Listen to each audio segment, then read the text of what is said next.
নমস্কার দর্শক বন্ধুরা, আবারও স্বাগতম ফিটম্যাট ইউটিউব চ্যানেলে। আমি ডক্টর প্রদীপ গোস্বামী আপনাদের কাছে প্রেগন্যান্সি এবং গাইনোকোলজি রিলেটেড কিছু ইম্পর্টেন্ট বিষয় ও স্বাস্থ্য তথ্য নিয়ে আপনাদের সামনে ফেরত এলাম।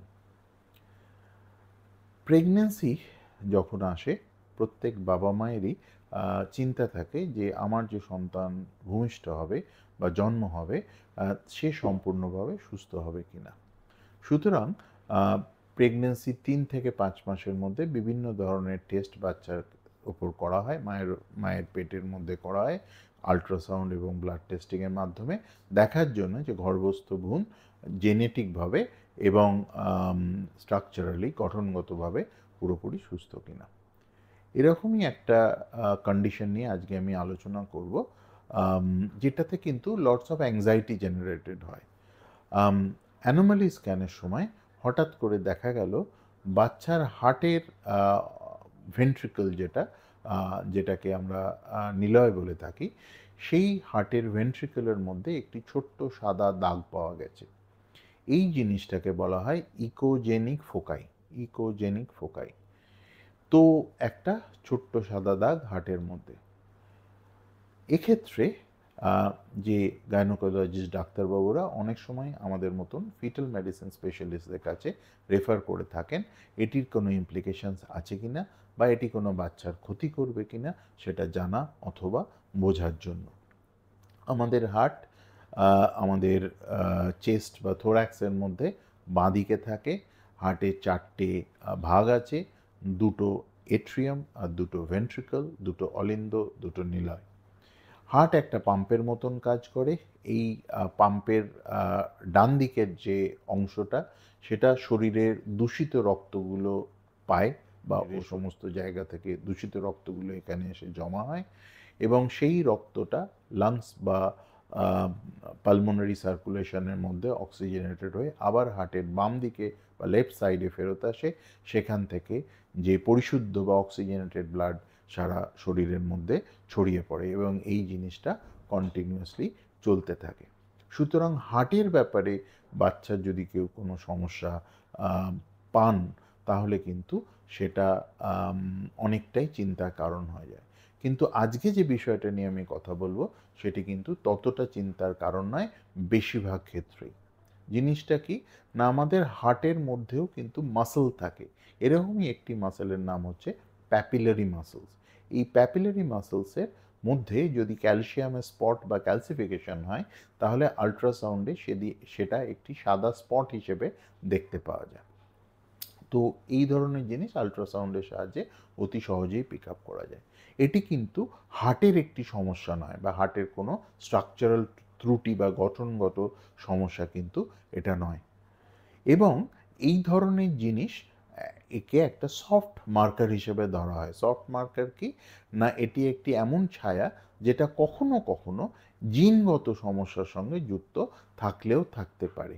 বাট ইকোজেনিক ফোকাই বা এই ধরনের সফট মার্কারগুলোর যে ক্লাসিফিকেশন করা হয়, সেগুলো কিন্তু গুরুত্ব অনুযায়ী ভ্যারি করে।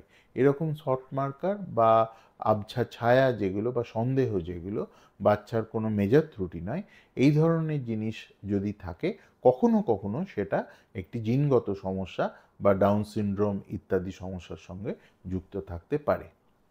বাট দেখা গেছে আইসোলেটেড ইকোজেনিক ফোকাই কিন্তু খুব বেশিরভাগ ক্ষেত্রেই কিন্তু কোনো সমস্যা করে না বা মেজর কোনো জিনগত ত্রুটির সঙ্গে যুক্ত থাকে না।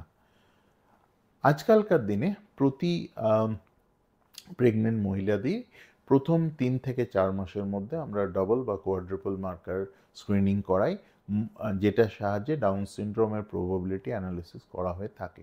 মায়ের বয়স বাড়লে পরে এই ধরনের জিনিসের সম্ভাবনা বাড়ে এবং যদি কোনো সফট মার্কার পাওয়া যায়, মেজর কোনো গঠনগত ত্রুটি পাওয়া গেল না, কিন্তু এই ধরনের যদি কোনো সফট মার্কার পাওয়া যায়, তাহলে এই যে রিস্ক প্রায়োরাই, মানে এই যে ডাবল মার্কার বা কোয়াড্রুপল মার্কার বা বয়স রিলেটেড যে জেনেটিক প্রবলেম হওয়ার সম্ভাবনাগুলো থাকে, সেগুলো কিছু কিছু ক্ষেত্রে অল্টার্ড হয়ে থাকে। যদিও এই পার্টিকুলার প্রবলেম ইকোজেনিক ফোকাই কিন্তু সেই ধরনের কোনো অ্যাডিশনাল রিস্ক বাচ্চার ক্ষেত্রে ক্যারি করে না। বাট এখানে গুরুত্বপূর্ণ জিনিস যেটা হচ্ছে, যদি এই ইকোজেনিক ফোকাইয়ের সঙ্গে অন্য কোনো সফট মার্কার রইল, যেমন ধরুন ইকোজেনিক বাউল রইল, ধরুন রিনাল পেলভিক ডাইলেটেশন বা ইউটিডি রইল, বা বা ইনক্রিজ নিউক্লিয়ার ফোল্ড থিকনেস বা বাচ্চার ঘাড়ের স্কিনটা একটু পুরু রইল, তখন কিন্তু ব্যাপারটাকে আরও ডিপে গিয়ে গভীরভাবে পর্যালোচনা করা উচিত। কারণ একাধিক মার্কার বা সফট মার্কার যদি পাওয়া যায়, তখন সেটা কিন্তু একটু চিন্তার ব্যাপার হতে পারে জেনেটিক প্রবলেম এর ক্ষেত্রে।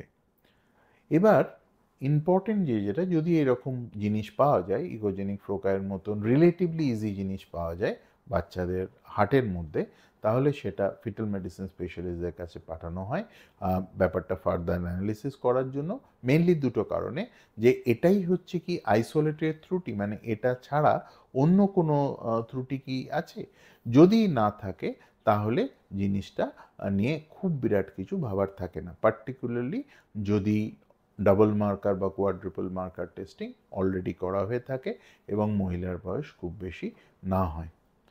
কিন্তু যদি এই ইকোজেনিক ফোকাই মাল্টিপল থাকে, মানে একের জায়গায় একাধিক এরকম সাদা স্পট থাকে, যদি এটা অন্য সফট মার্কার বা অন্য কোনো প্রবলেমের সঙ্গে অ্যাসোসিয়েটেড থাকে, মহিলার বয়স যদি খুব বেশির দিকে হয়, মানে 35 বা তার বেশি হয়, বা স্ক্রিনিং টেস্ট যেমন ডাবল মার্কার বা কোয়াড্রুপল মার্কার টেস্ট করা না হয়ে থাকে, তাহলে কিন্তু ফার্দার একটু পর্যালোচনা বা ফার্দার টেস্টিং করা হয়। যদি কোনো ডাবল মার্কার বা কোয়াড্রুপল মার্কার করা না হয়ে থাকে এবং সময়ের মধ্যে থাকে, পার্টিকুলারলি কোয়াড্রুপল মার্কার টেস্টিংয়ের ক্ষেত্রে, তাহলে এই ধরনের কোনো সফট মার্কার পেলে আমরা কোয়াড্রুপল মার্কার স্ক্রিনিংটা করিয়ে নিতে বলি, অথবা এনআইপিটি স্ক্রিনিং করিয়ে নিতে বলি।